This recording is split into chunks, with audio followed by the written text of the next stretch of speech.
Welcome to the Right Time Podcast. The Right Time with Bomani Jones.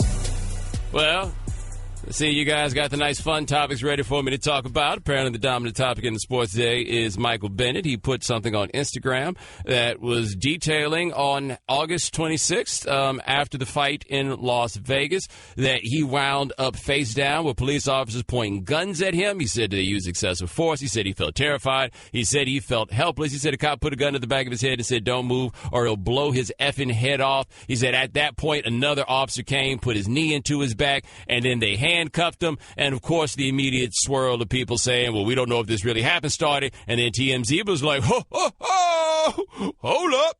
And then TMZ had a partial video that seems like one of those that's going to turn into a full video, because I doubt that somebody just took a video of those 30 seconds and then sent it to TMZ. I feel like we're probably going to see more of this as it goes. Michael Bennett said that he would be hiring an attorney, that he had hired an attorney. He says that his attorney's name is John. Well, no, he doesn't say. His attorney's name is John Burris. He works out of Oakland. And here is John Burris detailing what Michael Bennett's legal options are. Well, the legal options are that you can file a federal civil rights lawsuit alleging that at the very least, that the stop and detention was unlawful, the use of the weapons and the manner in which they were excessive, and the detention was excessively long, and it was an intentional infliction of emotional distress by putting the gun to the back of his head and threatening to blow it off. So there are legal issues that are there that to be considered, but nothing has been decided as of yet. All right. Now, look, I'm not a lawyer. I don't know how this goes with the court. I know how things go in criminal court. Cops typically get off of these sorts of things. I do know, though, in civil court, that cities tend to pay out larger judgments on this. You would think that citizens would get tired of their tax dollars being set on fire, as I always hear about your stinking tax dollars. However, this seems to be an expense that people are willing to incur. I wanted you to hear that sound. Actually, if you could play that one more time, because there's a part I want to highlight. Well, the legal options are that you can file a federal civil rights lawsuit alleging that at the very least, that the stop and detention was unlawful, the use of the weapons and the manner in which they were excessive, and the detention was excessively long, and it was an intentional infliction of emotional distress by putting the gun to the back. That intentional infliction of emotional distress. So I watched that video. Now, I want you to know, I am generally out of the business of watching videos of police brutality. I am absolutely out of the business of watching people being killed on videos. I don't feel like this internet was established so that we could more readily send videos out of people dying. It's hard on me. I think it's almost disrespectful to a point. I'm just done watching the videos of people dying.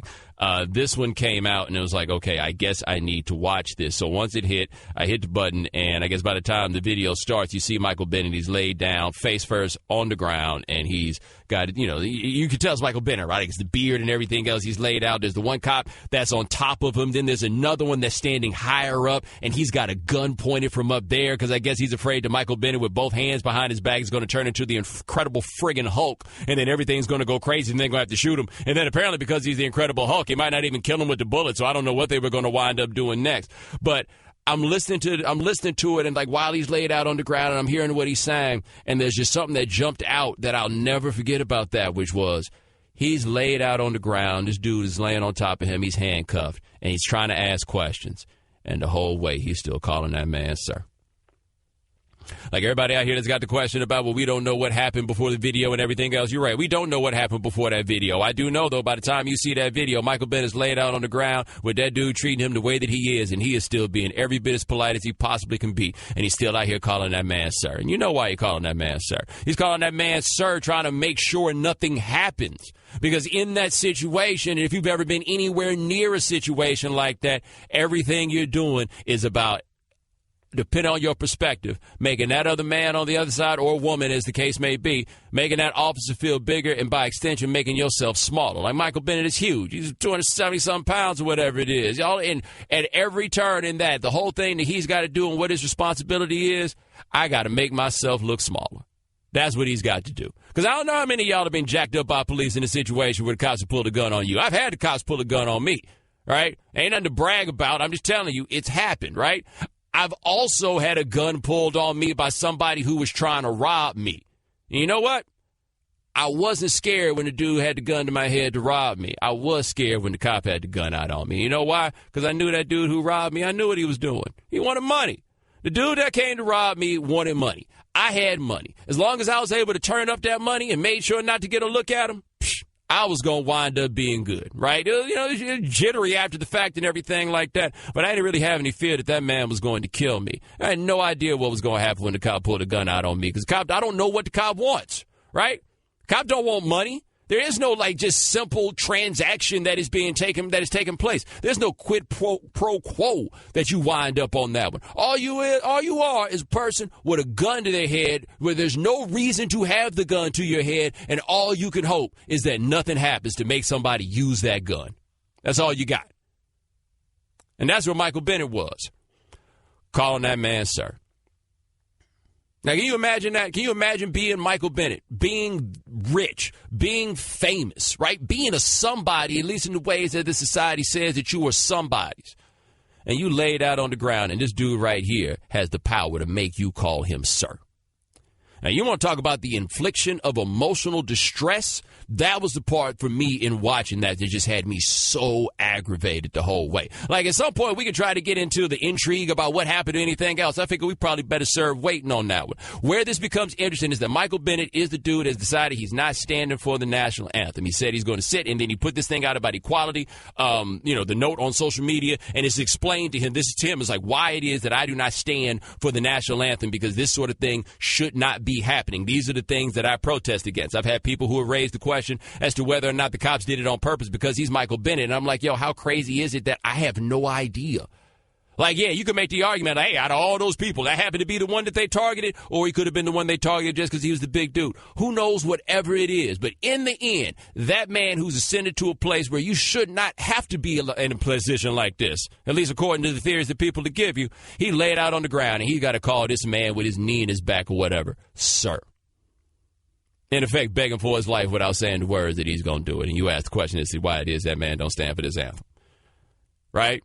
Because that was so many of you guys. Remember that. Like the thing with Kaepernick when it first came down, it's like, oh, yeah, you don't love America, but America allowed you to make all that money. Well, how come America allows cops to do to a man like that? And I think that's the question that we need to start answering, and that people have such a tendency to ignore that is ultimately so problematic. Like, let me just like give you something to just kind of think about here. Like, as a black person, and I hate using that phrase, like as a black person, but I do think it kind of, is more applicable in this sort of thing. I think that most black people have some story in their lives that they can tell you about, like, the horrible disappointment that comes from hearing what your white friend might say when you're not around, or what your white friend said while you were around, acting like you weren't around. Like, it's a palpable, incredible disappointment that you wind up with if you feel like you're dealing with somebody that is evaluating you for who you are, which is such a difficult thing to find in our lives. And then whatever the reason is, you hear something and you're like, wait a minute. Nope. It's not what happened here. It's crushing. Like, especially if it's somebody that you consider to be like a really, really good friend, right? Like, that sort of thing is legitimately crushing. Like, I could point to handfuls of those in my life that have happened. But it's a unique and special sort of disappointment where even like the most cynical person, and I'm fairly cynical about a lot of these things, like once that happens and you find out, man, it hurts. It hurts you deep inside of where you are, because I think in the end, all of us just simply want to be evaluated as who we are and to be treated with a certain measure of humanity. And when you find out that somebody that's close to you does not view you through the lens of that humanity, there's a pain that comes along with it. And so we just went through the 12th anniversary of Katrina a couple days ago. And I remember for Katrina for me was like a macro level moment that felt the same way, where my father and I, we are clearly of different generations, and we would have arguments about like the state of race in America. And I was very much so on board with the kind of it's not racist class sort of thing. We've come a long way and everything else. And I remember seeing Katrina and kind of realizing how wrong I was. And it was like that same level of disappointment, like the rug being pulled out, where, okay, like I thought we had gotten to a point. I thought that this is what it was. And then you look up and you realize entirely that that's not what it is. And so when you think about a cat like Michael Bennett and that decision, you're not going to stand for the national anthem or anything else, right? Like, it's almost like that, the opening scene of The Godfather, right? Like, I believe in America. And we ask people very often in a lot of ways to believe in America. And a lot of people very much so believe in America. Some of them believe in America because that's the only choice they got. They need something to believe in. That's the thing that they have. And so many of us, like, you want to believe in America. And then something like that happens to Bennett. and you watch so much of America try to explain why that's okay. And when you hear the people try to give these explanations, just default to try to explain why that's okay, it feels almost in that same way. It's like you hearing the way that America talk about you when you're not around. And it's kind of that same pain, and it's kind of that same anguish and that same disappointment. But I want you to stop and think yourself, if you made the kind of money that Michael Bennett made, imagine having that dude throw you on the ground and you have to call him sir. Tell me how you feel about abiding by that. The Right Time with Bomani Jones. We talked a little bit about Michael Bennett in the last segment. Here is Michael Bennett's lawyer. His name is John Burris, and he says this is what Michael Bennett would want from taking legal action. It's not so much the money from Michael's point of view. He has a lot of money. But I think from his point of view is standing up for righteousness, standing up when something has been done to you that is wrong. I hope he thinks that this becomes a lesson for other young people when this happens to them, that they do have rights. And it also means, we hope, that other police officers will not be so quick just to snatch someone off the street and threaten them. So there are certainly social conscious issues that are involved here. And as to the money will flow based upon what the damages are, because he was emotionally traumatized by this. But for him, the big issue is standing up to be heard and to be seen for something that was wrong. By the way, not to take away from the gravity and seriousness of the situation, but go ahead and give John Burris, Burris, a Google. I was expecting Shannon like the older, gray-haired dude with the three-piece suit, right? Perhaps looking like one of the original board members of the NAACP. Instead, I got this dude that looked like he might have a lace front on. And that's how you know he's good at his job. I was trying to give him the details. I was trying to give him the benefit of the doubt too. I looked at the picture at the same time independently and both had the same question. We're like, oh boy, them edges is perfect in a way that is kind of too perfect. Anyway, he talked about wanting to bring attention to this and that maybe the police could, then stop doing these things and people would not be as likely to get snatched up out of the street as Michael Bennett allegedly was. And there seems to be some video to at least give some credence to the idea that he was a little bit too calm for them to have needed to throw him down on the ground as they did. Let me ask you guys a question. Why do you think these things happen? Just as a serious question here, why do you think these things happen? Because one thing that's interesting is police brutality comes up in sports a lot, and it has come up in sports a lot over the years. And, when it does, it might be a blip in, the little hometown that somebody has, but y'all are inclined to just take the cop's word for it anyway, so it doesn't really come up so much. I remember, I think it was 2006 I looked this up. This dude named Fred Weary used to play for the Houston Texans, got tasered on the side of the freeway in the middle of the afternoon in Houston. Right? There's a story there for a little bit, but not so much. Shannon, you remember that time that Cedric Benson was on the boat with his mama and a bunch of people, and then the cops pulled up on a boat, took him on the boat. He left on the boat. They went around the corner. He came back beat up. You remember that? No, I do remember that on the boat. Yeah, absolutely. Yeah, these things happen. Cedric Benson got beat up by the cops, and that became a whole scandal because we were like, oh, my God, Cedric Benson's been detained by the police. And then Benson got busted not that long after in Austin for a DUI that was ultimately thrown out.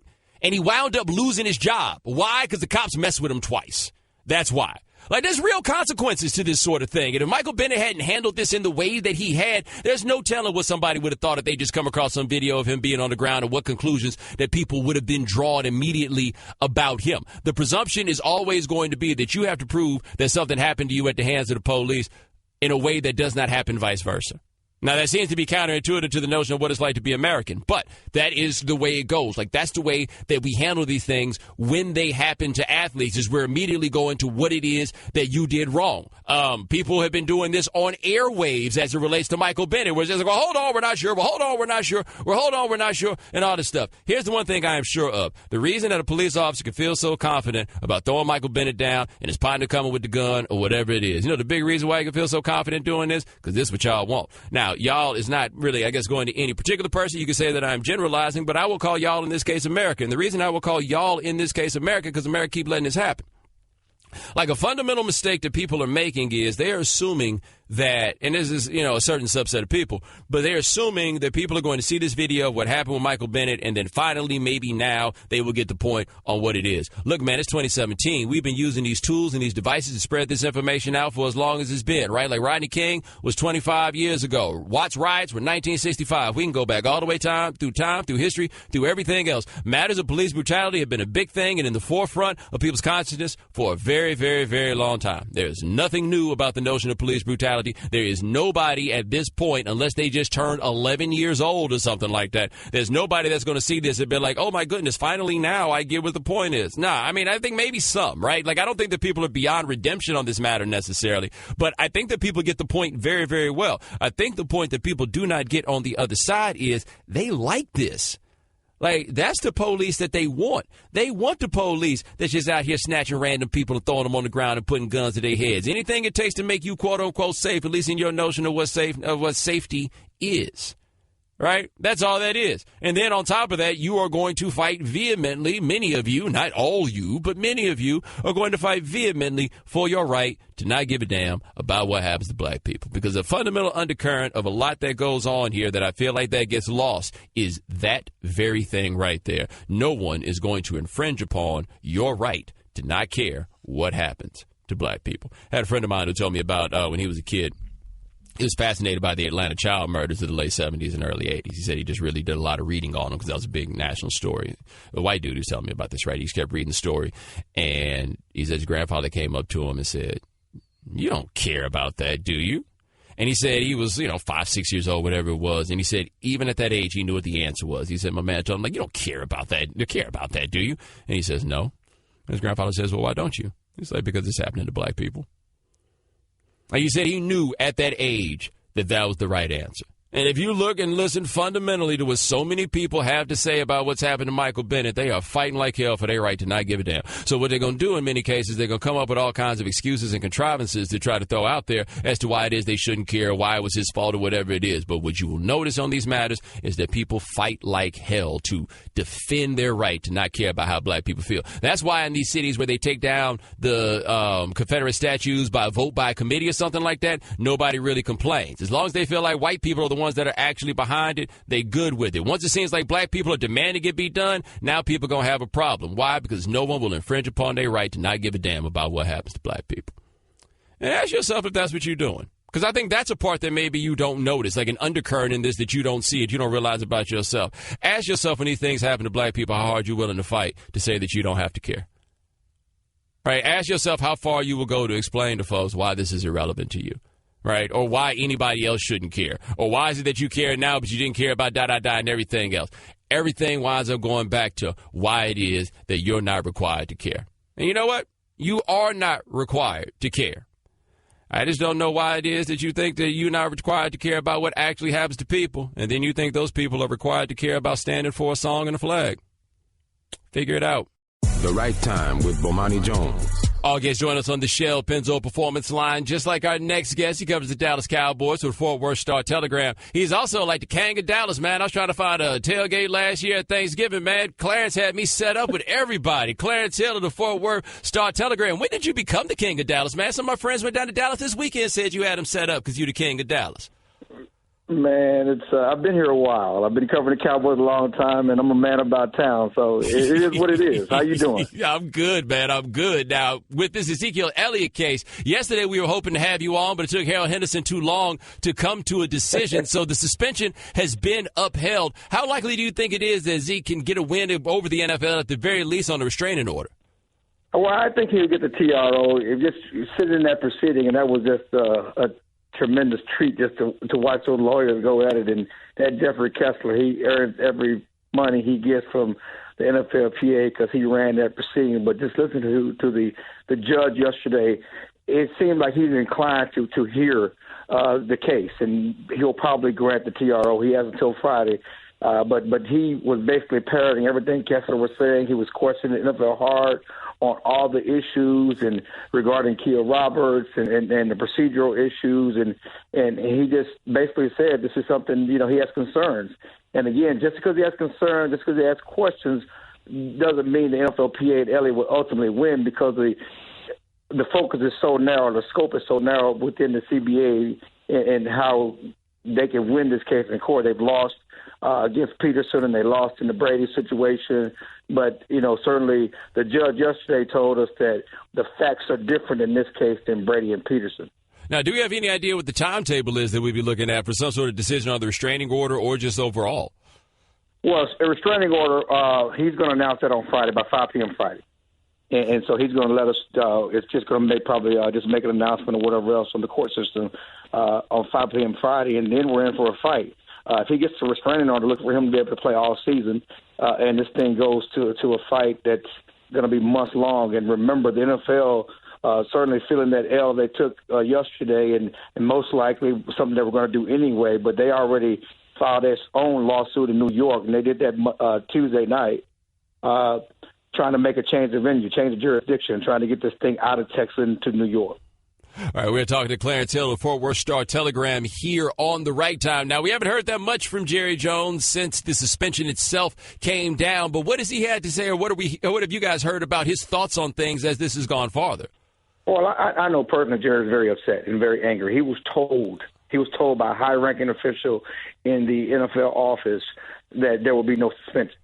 There was no case and no suspension. And that's why he was so confident and so adamant throughout all season, and certainly throughout June and July before the decision was made, that there would be no case and there would be no suspension. So he feels blindsided. He feels like he was lied to, feels like there's some credibility issues in the league office. And he's being quiet right now because he doesn't want to spoil the case. He knows it's in court, and certainly he didn't want to say anything before the appeals hearing and all that other stuff. But, he's told us when it's time for him to talk, he has a lot to say. Now, how has the team handled Zeke after all of this? Because Jerry is kind of a redeemer of sorts. He takes on guys with their different sets of problems. But Zeke Elliott, at least on paper, is not the guy. This isn't Des Bryant with all the family questions and everything else. This is a guy who's had his parents around and all these things that people say are important, but seems to keep getting in trouble.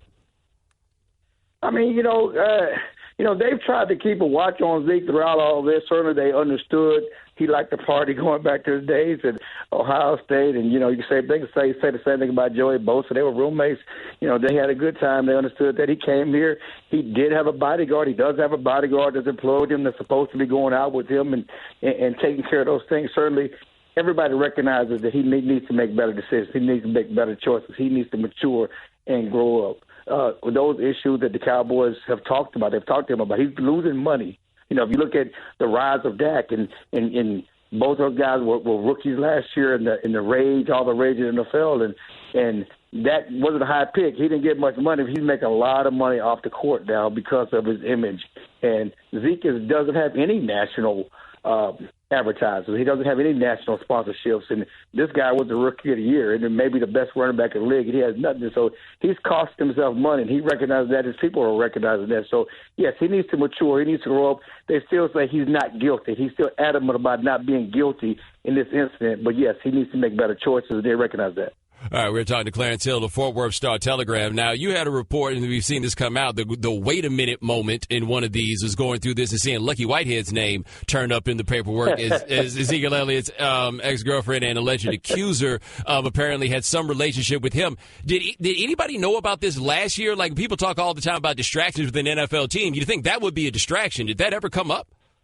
Well, it didn't come up publicly. Certainly they knew about it. And, when the Cowboys cut Lucky Whitehead and everybody was going crazy about them cutting Lucky Whitehead, they knew all of this. And they, had issues. They talked to us privately about them having issues with Lucky. And Lucky has a lot of other issues that they know about that the public didn't know about. And you guys want to know, why was he still on the roster? We're still on the roster because he was a camp body at that point. They'd already drafted somebody to replace him, but for injury reasons and roster reasons, they just were keeping him. But, there was no way he was going to be on this team this year because they were going to release him. And so when that thing happened in Virginia or D.C. or whatever else, he was falsely accused of that situation, they cut their ties. And it was so much going on with him. But that whole situation of him messing with Tiffany Thompson, Zeke's girl, and the pictures coming back. That was just a number of issues that Lucky had with his team. But, yeah, this whole case has been so salacious. If you look at everything that came out, from the appeals and everything he testified to, from the abortion to doing coke and other drugs in college to that sort of stuff. And that's the thing about it is Elliott has, say what you want, and you may question his morals and his decision-making, but he's been honest about a lot of things in front of the judge that don't make him look bad, or don't make him look good, that make him look actually bad to a lot of people, but at least he was honest about it. All right, we're talking to Clarence Hill of the Fort Worth Star-Telegram. And the last question for you is actual football question. If Elliott misses these 6 games this season, what do the Cowboys think they can do without him? You know, they're very confident in their running game. They're very confident in what they have with Darren McFadden and Alfred Morris and those guys being able to run the ball. Certainly those guys are not as good as Zeke in terms of taking it to the house and being short yardage runners. But they're confident in being able to run because they still have this great offensive line. They're also going to lean more on Dak Prescott. And he's a guy that's ready to take on more. You know, he's not just a bus driver. Ooh. Think we lost Clarence Hill? Not sure what happened there, but it was about that time anyway. Shannon, it might be the year that Darren McFadden puts it all together. Just a thought. Okay, Kevin, for the grand prize of $1 million, what color is the White House? I know this. 5 seconds. Oh, switching to Geico could save you a bunch of money on car insurance? Okay. Judges? That's true, Kevin. They'll allow it. Congratulations. You're a winner. Woo! Geico, because saving 15% or more on car insurance is always a great answer. The Right Time with Bomani Jones. Bucs Dolphins has been postponed due to Hurricane Irma. The teams will now play in Week 11. I don't know how many of you guys drafted Buccaneers or Dolphins, but I will be the guy to come out here and say this has a real effect on the way we're going to start this fantasy season, Shannon.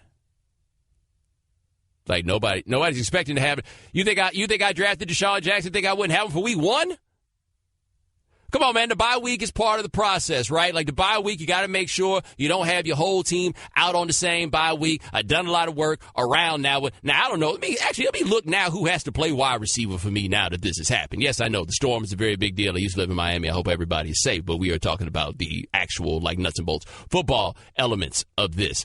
And one of them is now these teams have to play 16 straight games. Now, I understand that there's a generation of football fans that has never known a life without a bye week. In fact, some of us, Shannon, you remember that year that we had 2 bye weeks? Y'all remember that one? I want to say it's like 93 and 94, we had 2 bye weeks. It was an 18-week season. Okay, I guess not. You're just... Really, got me. I really forgot that. Look it up. There was one season where there were 18 weeks, and it just dragged the season on, so people weren't really trying to hear it, right? But it used to be they played 16 straight weeks. You look back on that, and you were like, wow, how did nobody ever come up with a bright idea beforehand to throw in a bye week? That seems silly. And Chris Baker of the Tampa Bay Buccaneers, he appears to agree.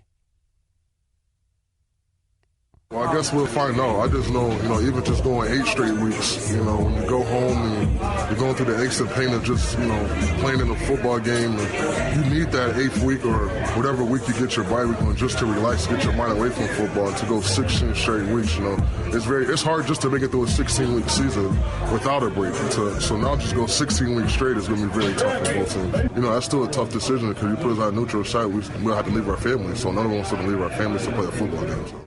By the way, Shannon, I feel like my man right there, I feel like they need to, get him a teammate who cuts his eyebrows so that dude can be chopped and he can be screwed. Because he sounded like he was screwed. When I first heard it, I thought the audio was messed with. I thought it was chopped and screwed for a second there. I got a pocket full of stones. Like, that's what I thought we had from him. Yo, man, 16 straight weeks of football is insane to consider. Like, we had a guy call in yesterday, and he made the best point I think I'd heard about, how to think about what it is playing football. And he's like, look, man, imagine going out and fighting 3 rounds against Evander Holyfield and then doing it again next week and then doing it again the week after that and the week after that and the week after that. Like, when this thing first came down and they were talking about maybe having to postpone the game and 16 straight games are all bad, and everybody's like, hey man, there's a hurricane coming. These dudes are like, yeah, a hurricane's coming, and you know what's coming next Sunday? A hurricane in pads that is going to hit us. Like, this is such an L for the players. I had people that hit me up and they were like, yeah, well, what's the union doing? And I don't know what anybody was supposed to do here because everybody's out here for the money. So you're not about to cancel a game. Like, canceling a game is not an option. That's not going to happen. They couldn't just play the game in Tampa, I don't think, because, Shannon, I haven't seen exactly what's going on with this storm, but it don't feel like Tampa far enough away. Yeah, no, it might be on the other side of Florida, but that's not far enough. Like, when I've seen the pictures of Hurricane Irma on the satellite, it's like when you go watch those Jadeveon Clowney recruiting tapes. Like, it's not like, oh, I wonder what player it is that I'm looking for. No. That big old mass right there, like, that's what it is. They couldn't move that game to Tampa. They had no real option. They could try to go a neutral site. I think everybody was trying for that. I mean, I'm assuming that the Dolphins and the Buccaneers would have preferred a neutral site, even if the Dolphins would have walked away for some money, because you don't want your guys playing 16 straight weeks. You don't want that. You don't. But this is what we got. Now, we will take this and turn it in a different direction for something that we wanted to talk about yesterday, but I thought of it too late. So I'm going to hit it right now, man, because I always feel like people underestimate just like what the damage is that comes from playing football, even though a whole lot of y'all didn't want to play football in high school because they hit too hard, or you got to college and you didn't want to play football because they hit too hard, or you got out there in 7th grade, looked around and realized you ain't want to do that because they hit too hard. It just wasn't what you was about. So call us here, 888-729-3776. We'll take your calls all through the show. Tell us about the day that you realized you were done playing football. You might have played a little football before. You might have played a lot of football before. But the day that you just looked up and realized, like, nah, bruh, I'm not here for this. I'm not here. Like, I got a homeboy. Now, please understand this about my homeboy. My homeboy used to go by the name Crazy. He got Crazy tattooed on his wrist. When he come to my mama's house, my mama says, hey, Crazy, good to see you, right? Like, this is who he is. He said when he was in high school, him and his partners were out playing playing touch football out there, and the coach saw him. He said, the coach was like, oh, yeah, why don't you come out here, try out for the football team? So he said he came out there. He got out there in the pads. He did everything there was, to play football. He said it was all good. Then they're like, okay, cool, man, let's get some other people out here. And he said they put a safety out there that was like an all-district safety or something like that, man. He said he caught a pass, something happened. He said that safety came and hit him. He said he stood up. It was one of them helmets that the strap at the top and at the back. He said he grabbed it on both sides, undid that chin strap, took off that helmet, handed it to the coach, didn't even look at him, and just walked away. The coach like, where you going, man? No. Gotta go. Because that moment right there, he realized, nope, no football for me. Stevie tweeted to us. He said his high school basketball coach quit football in high school after going across the middle and waking up 5 minutes later. He was hit by Sean Taylor. Oh. Sean Taylor made him quit, literally on the spot, took his pads off, and focused on basketball. Dude, can you imagine being a high school football player and look it up, and it's Sean Taylor? Like, we talked to the dude yesterday who said he had to tackle Adrian Peterson in high school. No, man, I'm not doing that. I don't need a challenge in that way. I don't have a mountain that I'm trying to climb. I'm not doing that. So y'all call us, 888-729-3776, the day that you realize that there was no more playing football. Hey, Shannon, think about it like this. People play rec league basketball. They play rec league baseball. They ain't playing no rec league tackle football. The Right Time with Bomani Jones. Oh, boy, we've asked you guys to call in with your story about the day you realized you were done playing football, and y'all were like, man, I can't wait. We'll get to that in a second. 888-729-3776. That is our telephone number. Actually, let's go straight to this one. I talked a little earlier about Michael Bennett, and I talked about, generally, my belief that the reason that the state of affairs is what it is with police forces and citizenry and everything else is this is the way that people want it to be. Right? That the people who have the power to change these things, this is the way they want it to be. Therefore, it's not going to change. So you can keep pointing out what's happening and hope that people see the problem, assuming they think it is a problem. So let's hit the phones and talk to Ben in South Carolina. Hi, Ben. Hey, Bomani, how you doing? I'm good. Good. Just to start out, I'm a white guy. Really? I grew up in Vermont. And didn't really have a lot of exposure to black people. I think there were two in my high school, and they were brother and sister. And moved down here, and my friends couldn't understand that I didn't feel differently about black people than I did about white people. And my answer to that was exposure. We used to spend some time on Martha's Vineyard, and as you know, Spike Lee and a lot of wealthy people are down there. And so the only exposure I had to black people were wealthy black people. And it skewed my view of who black people were, and that they weren't that different from white folks. And a friend once asked me, if you were walking down the street and you saw a black guy on one side and a white guy on the other side, would you walk towards the white guy? And I said no, because the only people who've ever beaten me up were white guys. But I think your generalization about, when you say that preserving the right to not care about black people, I assume you're talking about white people. In this particular instance, yes. Yeah. I got to argue with that, that if white people are watching a black person get beaten up, your argument, I guess, would be that the white people don't care, wouldn't want to, find out what's going on, and if he's being wrongly attacked, defend him. But I think to be clear, not every single white person, but a significant number. Yes, I believe that to be true. Okay. Couldn't you make the argument the other way, that if a group of black men or women saw a white guy getting beaten up, that they would, instead of feeling that they don't care, they would actually feel a little happy? Based on what? Based on... Like I'm trying to... I hear what you're saying, but I think that you can look at the behavior of black people in America for a long time and say, in spite of all those things, we still cling to and hope for the acceptance and affection of white people. We still do. It's hard to make any argument to the contrary to say that black people do not do that. I don't really know that many people. I can tell you, I know some people who would be happy to see such a thing, but black people really don't dislike white people in the way that you would assume. Then I got to tell you, I was in the Navy and I was on a ship with 300 people, and there were 100 white guys and 200 black guys. And I was in the minority for the first time in my life. And these were guys who were willing to put their lives on the line for me. And when it came to whether it was, battle, or whether it was putting out a fire on the ship or whatever it was, people say this and people call it out for BS, but I didn't see color. I saw a person, a human being, who wanted to save my life. I greatly appreciate that. I'm honestly glad to hear it. Or vice versa, who I wanted to save. I saw the blue of the uniform. I didn't see the color of their face. I'm glad.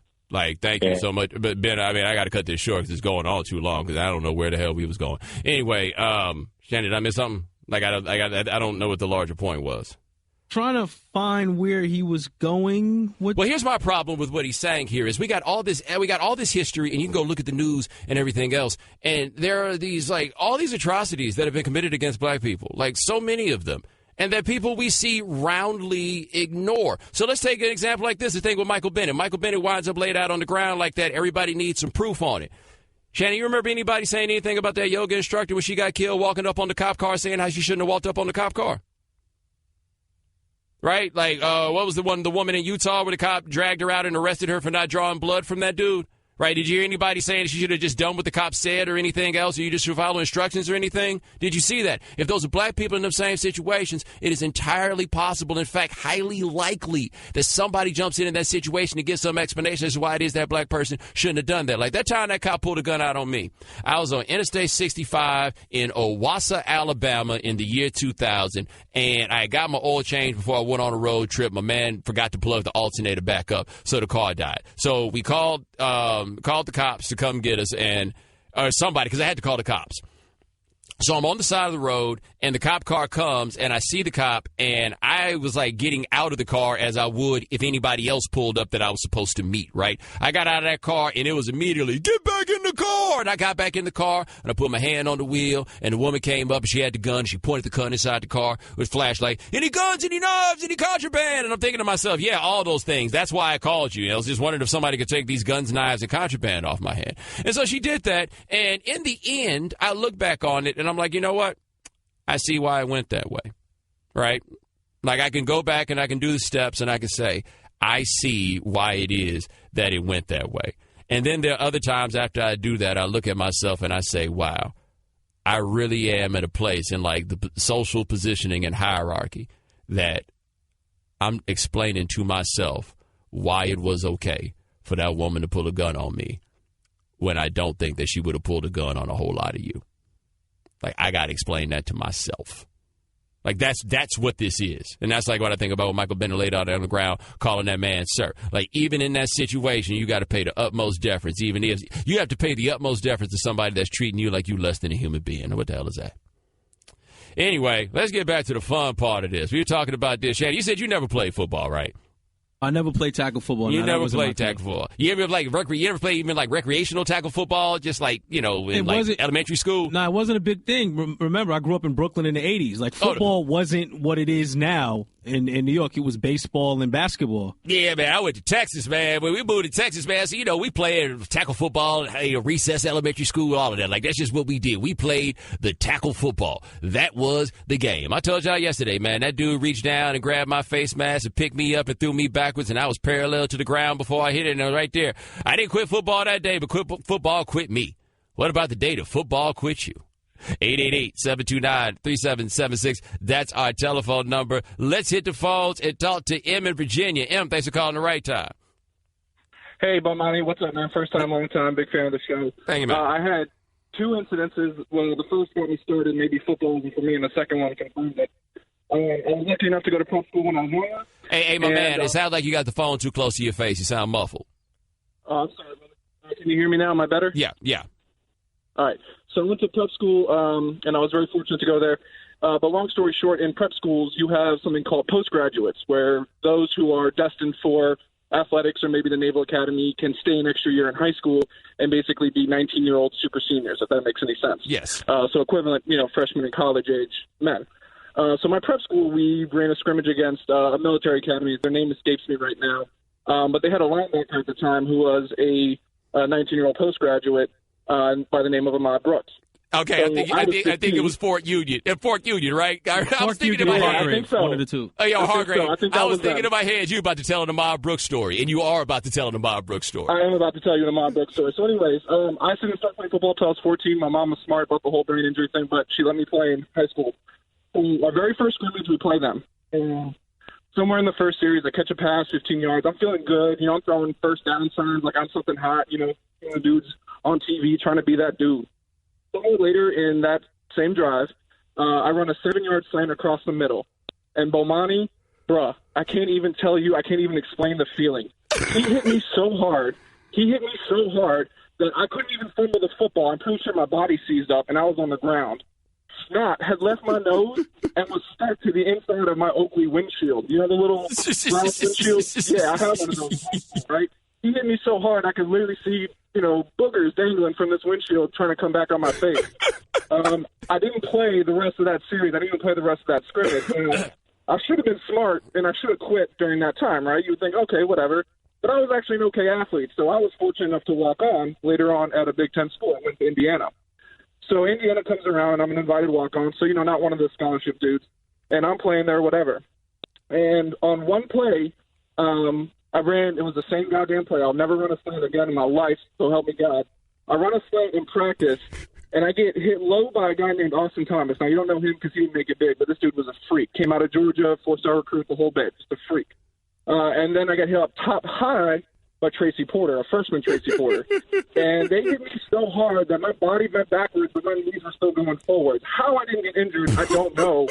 But it wasn't a week later that, I talked to my position coach at the time, and I was just like, listen, brother, I love the sport, I love the game. Maybe I'm just better off watching it on TV. Well, man, I appreciate the call. And the moral of the story is, walking on ain't the greatest idea. Walking on at Indiana, whoo! Who's going to save you?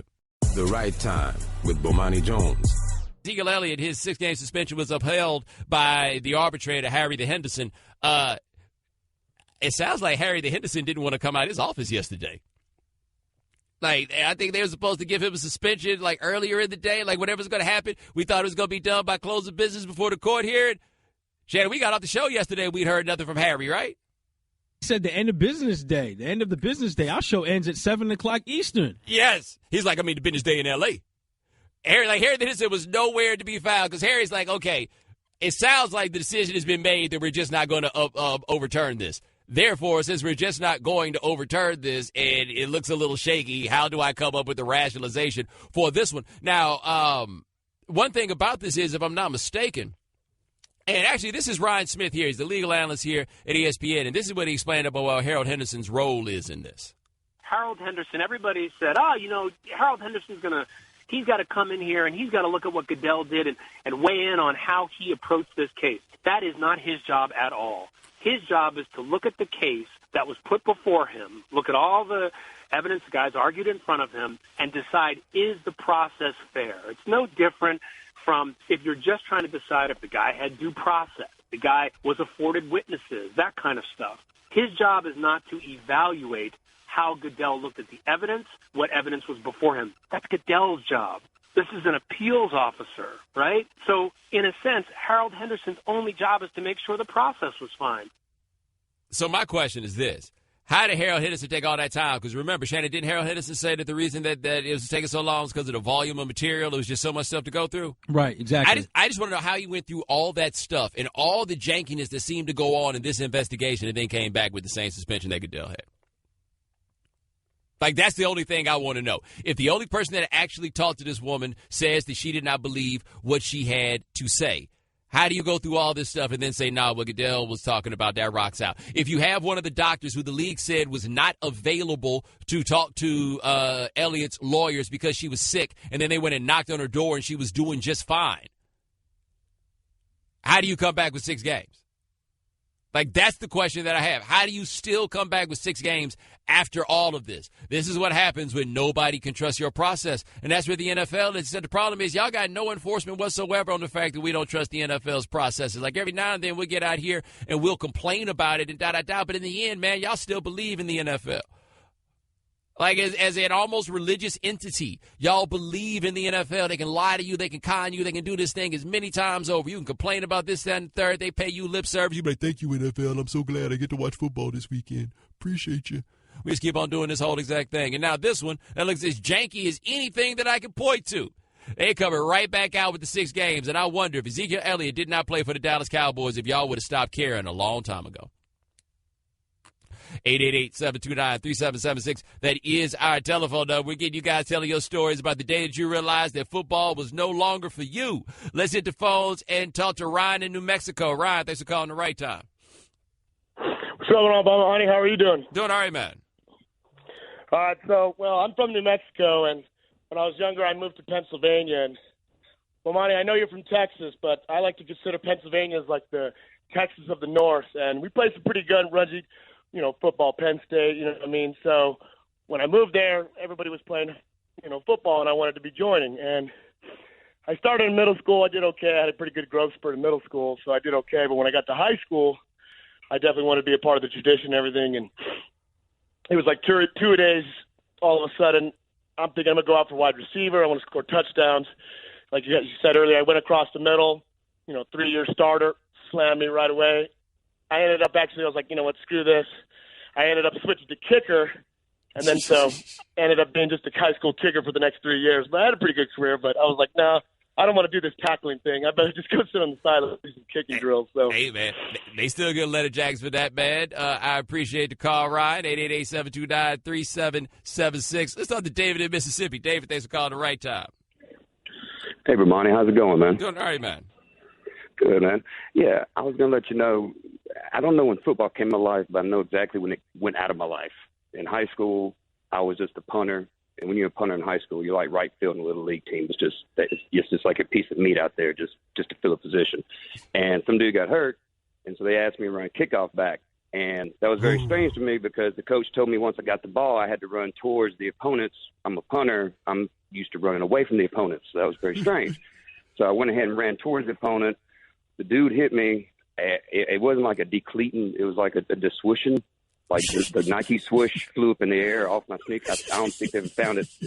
I think like the ground screw, whatever. But I had like a third cousin in Georgia, had like a stroke that exact same night. So the dude like altered my family tree. He hit me so hard. So that's when I actually left my life. Yeah. So there you go. Yeah, David, I think, Shannon, that's competition here for like, wow, a de-swooshing. Jeez. Jeez. Furthermore, Louise. The Right Time with Bomani Jones All guests join us on the Shell Pennzoil Performance Line, just like our next guest. He's a writer at ESPN, the magazine. Also, January 2nd, 2018, he and I will be doing a television show together from noon to 1 Eastern on ESPN. His name is Pablo Torre. Pablo, let's start with this Ezekiel Elliott thing as it continues to go. Can you imagine what it's like walking around being Harold Henderson at that office in the NFL? And it's like, I got to do the appeal on this janky case, but y'all really want a suspension? I don't know Harold Henderson's background. I know we know enough about his background to know that we can point out exactly where he's contradicted himself, in the sense that he said, I cannot disprove or refute the position of the commissioner, and yet he has done that previously, the Greg Hardy stuff and all that. But man, like, the one thing we asked from the NFL was transparency. We wanted transparency. And the NFL sold us one of those tinted windows and called it transparency. And so, Harold Henderson, I don't know if you knew that this was coming, that we could all tell that it was a tinted window because there was another part of this case that could speak to the other side of the aisle, so to speak. But, man, that is not an assignment that anyone should look forward to. I do have to say, though, Pablo, remember when I tried to tell you that we didn't know if this was transparency? You did. We had transparency. You did. I mean, you had the great line about how credibility is like insurance and the NFL has no credibility, and you were right on that. What I was fooled into thinking was that the NFL could not be this dumb. I really thought that they wouldn't be this dumb. Because after everyone says to you, all we need is transparency on this, like the smart people in our business were at the point of saying, look, we know that this is messy. We know that the legal system finds this messy. We know that there are often no heroes in this interpersonal, deeply personal dynamic when it comes to domestic violence. So all we need you to do is be upfront with your thought process. Just be upfront and transparent. And the NFL gave us that long memo, that official letter on league letterhead, and all they needed to do was explain their thought process, and they lied about the thought process. So they were dumber than I thought, and that is something that I didn't think I'd say about the NFL. And see, that's an interesting thing. We're talking to Pablo Torre of ESPN, the magazine. One, I'm assuming that you didn't think they could be dumber than you thought because you thought they were pretty dumb. But that is you made a colossal mistake that I have learned to stop making in this world, which is thinking that people can't be too stupid to do something. I mean, did they just not think? Did they not realize that the investigator that they apparently, of course, did not listen to, who recommended, the investigator who talked to the woman in question who recommended no punishment, did they not think that detail would get out? Like, that's the thing that stuns me. The NFL, even forget the stupidity on the level of the semi-complicated level of adjudicating domestic violence. Let's just take this on the level of leaks. Let's take this on the level of, does information get out in stuff like this? And does information get out even when the NFL does not want that information to get out? And we learn in every single case like this, of course the NFL doesn't control the information. So what was the end game here? That's what I don't understand. Well, it's interesting you mentioned that part, because there I do agree that I would not have thought the NFL would be that dumb, because if they learn anything from the Ray Rice case in terms of their own handling of it, it is things get out.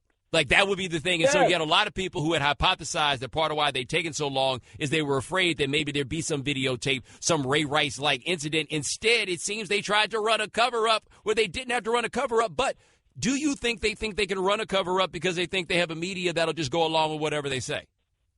That's what I'm left with, is that they thought they'd be protected on this, in that being on the right side of a thorny controversy like this, being on the side of law and order in a situation where we've all been crying out for some semblance of law and some semblance of order, would have immunized them to criticism. But we're not even talking about the Seth Wickersham and Don Van Natta school of investigative journalism, where we have somehow the scene of NFL executives stamping out, breaking the Spygate tapes with the heels of their dress shoes. Like, we're not talking about that kind of investigative journalism. We're just talking about the other party in a legal dispute having access to the information that they seem to assume would not make it out there. And that, to me, is just mind-numbing.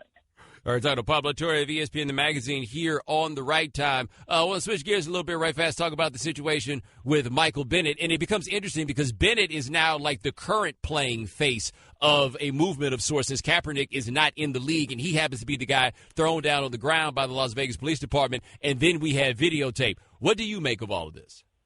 Yeah, first off, it's good on some terrible level that we are dealing with the specifics of a case of police brutality as opposed to what we're normally left with, which is a debate about symbols that is degrees removed away from the social issue in question. And this is the case when we talk about statues and feelings and the heritage, not hate stuff. It removes us away from the actual facts and reality of racial discrimination, for instance. In this case, we can discard some of the symbolism and heritage, not hate sort of equivalency when it comes to the national anthem. Like, we're not dealing with the anthem anymore. So all of the stuff that we talk about with Kaepernick, which tends to focus around the military and the police in these abstract terms, actually gets narrowed down to a case in question. But Bomani, I want to ask you, have you read the most recent TMZ Sports update, which has come out very, very recently? I have not. Okay, so let me give you a little bit of that, because this is now causing all sorts of people, the predictable people you may be familiar with, to say, oh, he was caught lying. And I'll read it real quick. Source suspected the investigation tells TMZ Sports when cops responded to the club for a possible shooting, they ordered everyone to get down and not move so they could probably search and investigate. We're told Bennett did not stay put. Instead, he ran, and a cop outside the club stopped him and ordered him down to the ground at gunpoint. Our sources say Bennett was detained until cops could determine he was not involved in any possible criminal activity, and he was released. So now everyone on our corner of the internet is saying, oh, Michael Bennett was caught lying. I point two things in that very rapid summary I just mentioned. Number one, so gunpoint happens to be volunteered by this anonymous police source. So that's an interesting data point. But number two, if you are instantaneously believing this update, just be aware that you are instantaneously believing an anonymous police source with no evidence over Michael Bennett. And if that's not what Michael Bennett is protesting, I don't know what it is. We're talking to Pablo Torre of ESPN, the magazine. Right before we let you go, man, apparently you learned something in Portugal on your vacation? Well, I mean, I learned a couple of things. I learned mostly that you can create I was going to use the word meat telescope, but now I realize that sounds truly, truly inappropriate. But you can create a little telescope with your hands. Did you know that? Did you know about this? No. Okay, so if you don't have glasses, if you don't have contacts, if you're trying to look at something in the distance, you take your hand, you put it over your eye, you reduce the aperture, and you will clarify the object in the distance. You were all carrying around an invisible telescope, even if you didn't realize it. I also realized, by the way, that Cristiano Ronaldo has a museum in his hometown and also has an airport named after him. And anybody who thinks that Kobe Bryant is egotistical or LeBron James and the decision was egotistical should go to Funchal on the island of Madeira and realize that Cristiano Ronaldo has everybody else beat when it comes to building tributes literally to himself. Just remember, Adrian Peterson has an Adrian Peterson Day parade every year in his own honor in Palestine, Texas, where I'm convinced he rides on the back of. Yes, and he rides on a cutlass in the parade. Not even lying. But that is Pablo Torre. Check out ESPN, the magazine, January 2nd, 2018. Bo and Pablo going to have a television show. It's going to be the bomb. Appreciate you, man. Yeah, of course, man. Thanks for listening to The Right Time Podcast. Please come back tomorrow for more. And don't forget to listen to The Right Time with Bomani Jones from 4 p.m. to 7 Eastern on ESPN Radio and the ESPN app.